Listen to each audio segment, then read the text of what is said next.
It's not easy to make aggressive-looking man in a wetsuit. It really isn't. So Wamai works for Kali. She hired him because of his expertise in underwater operations. So they both fight piracy in the Indian Ocean. And he was part of the Kenya's special boat unit, but she recruited him because of his specialization, which was his device, which he has called the magnet system. It was basically a kind of sticky underwater sea mine that he can put on an enemy boat, and then when they fire a torpedo, that's going to end badly for them. And his favorite thing is to free dive. He can hold his breath for ridiculously long amounts of time. That's kind of why this season is also very important for us, is bringing an alternative to key roles of Siege that don't have one. Those being Thatcher for Kali and Jaeger for Wamai.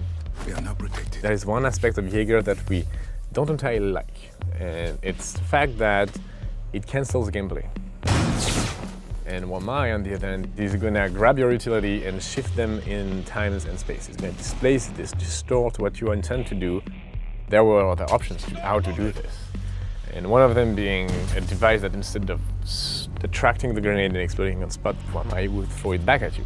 But it's not, it's like super enjoyable as an experience for the attacking team, where here it's more of an interesting interaction, we believe.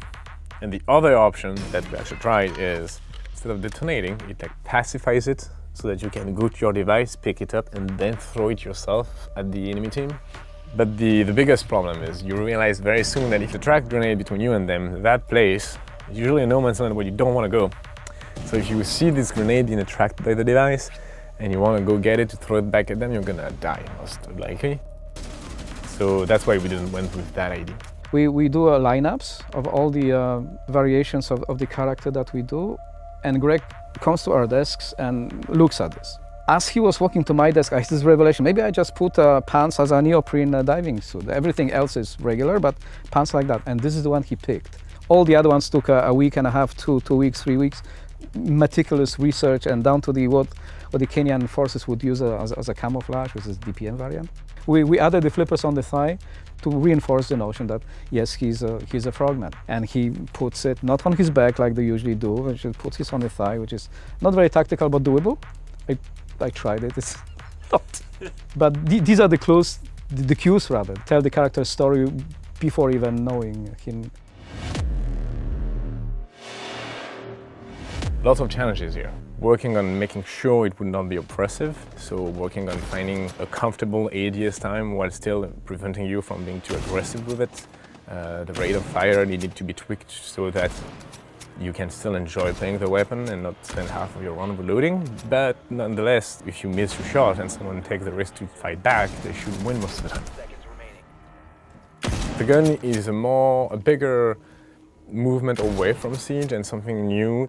The gadget, on the contrary, is grounded into what Siege is at its core in terms of team play. I like the fact that we have a new gunplay that hasn't been done in a very long time in Siege.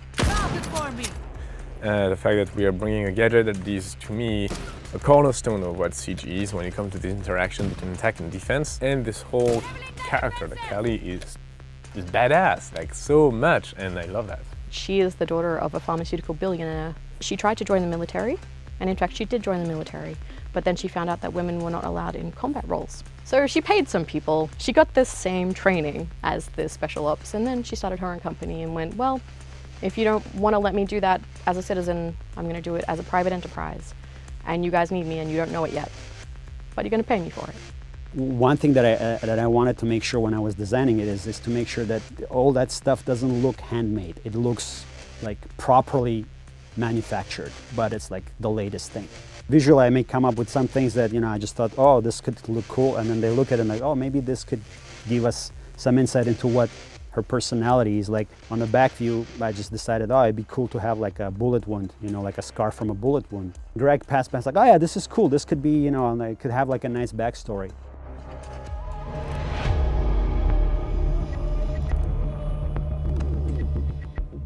And we were figuring out like the big things we wanted to move or wanted to change. And the first thing was, okay, well, the train needs to go.